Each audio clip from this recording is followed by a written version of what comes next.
Soy Sergio Aguayo, coordino el Seminario sobre Violencia y Paz.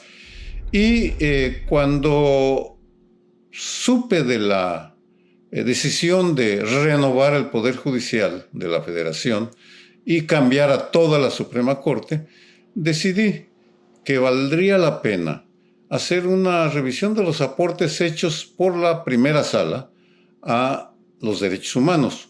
Porque con la reforma aprobada, la primera y la segunda sala desaparecen. Ahora la organización es en un pleno. Como yo conocía de primera mano por haber llevado un par de casos ahí, el trabajo de la primera sala, decidí que valdría la pena ver qué habían hecho, pero para no incurrir en conflictos de interés, nos fuimos sobre los derechos de la mujer. Y le pedí a la entonces ministra Margarita Ríos Fajart que nos hiciera una sugerencia, dado que ella fue una de las impulsoras de los derechos de género en la primera sala. Nos recomendó una lista de unos 10 casos, los revisamos, seleccionamos 3 de ellos y un grupo de abogadas mujeres se dedicó a investigarlos. Y de hecho, este es un proyecto realizado fundamentalmente por mujeres. Los varones tuvimos una aportación mínima, estuvimos en los márgenes, y el resultado es bueno. Ya lo verán. ¿Qué encontraron? Primero, que la violación de los derechos de género de la mujer es masivo, que el Poder Judicial de los estados y de la Federación tiende a hacer caso omiso de los criterios que salvaguardan los derechos de la mujer, y que eso se podía demostrar con 3 casos. Se utilizan nombres propios porque se tiene que salvaguardar la identidad de las afectadas, de las víctimas, presuntas víctimas, y se revisaron todos los aspectos. ¿Qué se encontró? Está en el título. Oasis de Justicia se titula el trabajo, que refleja muy bien lo que pasó. La primera sala fue como un faro que brilló en la oscuridad, porque realmente hizo aportes notables a los derechos de la mujer y a otros, libertad de expresión, por ejemplo, pero que esos fallos tuvieron un impacto muy reducido, yo diría mínimo, sobre los criterios que utilizan los jueces federales y locales.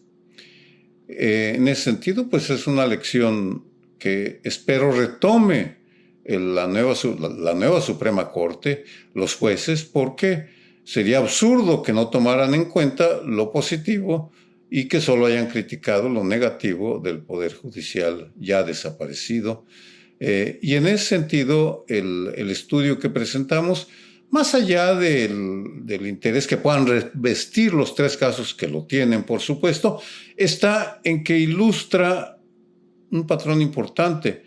La Suprema Corte sí hizo aportes que deben reconocerse, deben recuperarse, deben mejorarse, y que existe actores en la sociedad como el Seminario sobre Violencia y Paz, que aborda estos temas, que seguiremos investigando. Espero podamos seguir investigando lo que haga la nueva Suprema Corte para ver cuáles son sus aciertos, reconocerlos, pero también señalar las omisiones, los errores, entre los cuales destacan la metodología. Es decir, esperamos que sí retomen lo hecho.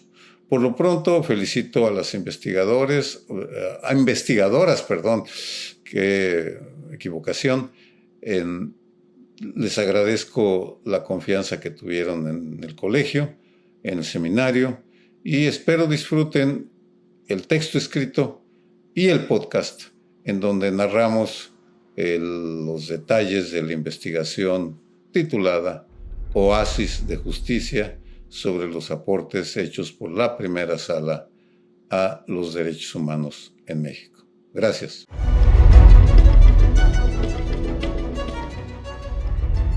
Desde mi experiencia, aplicar la perspectiva de género es fundamental porque esta herramienta nos permite identificar desigualdades estructurales que afectan de manera diferenciada a las personas, especialmente a las mujeres, niñas y personas con identidades diversas. La perspectiva de género no es una opinión ni una ideología, es una metodología de análisis reconocida por la Suprema Corte de Justicia de la Nación que obliga a juzgar considerando el contexto, las relaciones de poder y las posibles violencias basadas en el género. En los casos que analizamos de Ana, Paula y Adriana, vimos cómo las decisiones sin esta perspectiva invisibilizan realidades, perpetúan estereotipos y revictimizan a las personas. En cambio, cuando la Corte aplica esta herramienta, reconoce nuevos modelos de familia, identifica violencias normalizadas y protege derechos humanos. No se trata de favorecer a alguien, sino de nivelar el terreno para que la justicia sea realmente igualitaria y accesible para todas las personas.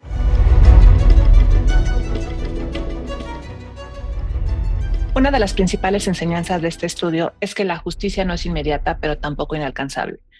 A quienes defienden derechos, les deja claro que hay criterios de la Suprema Corte que pueden ser herramientas poderosas, pero es clave invocarlos desde el inicio y exigir que se apliquen. También aprendimos que la realidad de las personas no siempre caben en las formas tradicionales del derecho. Por eso es importante argumentar desde el contexto, desde la vivencia de cada una de las personas usuarias. Ahora, con la reforma judicial del 2024, hay incertidumbre sobre si estos avances podrán sostenerse o continuar.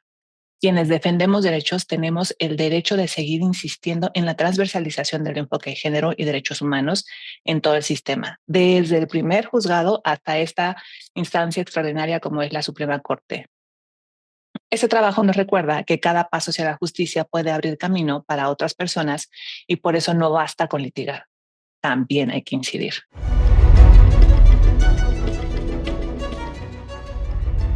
Lo primero que creo que todas y todos debemos saber es que la justicia no solo está escrita en leyes, también se construye con otras fuentes del derecho, como lo son los criterios que emiten los tribunales. Estos criterios no son abstractos, son herramientas vivas que pueden ayudarnos a defender nuestros derechos, sobre todo cuando enfrentamos violencias o discriminación.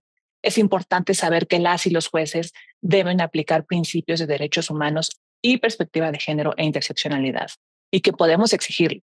También es clave entender que el sistema judicial puede ser lento, costoso y confuso, pero existen otros apoyos como las defensorías públicas, organizaciones civiles y personas abogadas con compromiso social. Y sobre todo que el derecho no está terminado. Cada caso tiene el potencial de transformar la manera en la que se interpreta la justicia en este país. Así que conocer nuestras herramientas, organizarnos y acompañarnos es parte esencial de este proceso.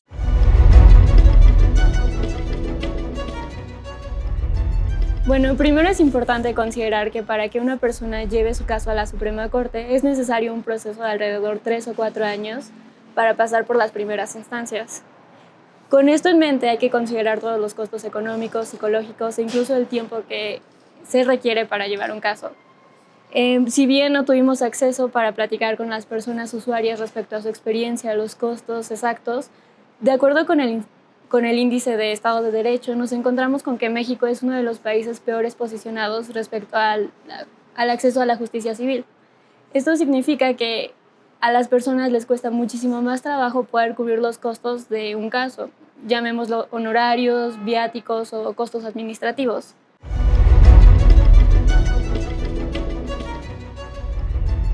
Reconocer el impacto de las sentencias nos permite tomarlas en cuenta como herramientas para defender nuestros derechos. Si bien es necesario que estas sentencias se conozcan dentro del sistema judicial, involucrar a la sociedad civil es también muy importante. Durante la elaboración de este estudio me di cuenta que aquellas sentencias que habían tenido mayor impacto, mayor alcance, eran aquellas cuya difusión había sido promovida desde ya sea las familias de las víctimas, las personas objeto de las sentencias u otros grupos defensores de derechos. Pienso mucho en el caso de la sentencia de Mariana Lima, que gracias a la difusión y la labor de su madre ha permitido darse a conocer entre otros grupos y gracias a eso hoy sabemos que las muertes violentas de mujeres deben ser investigadas siempre con perspectiva de género.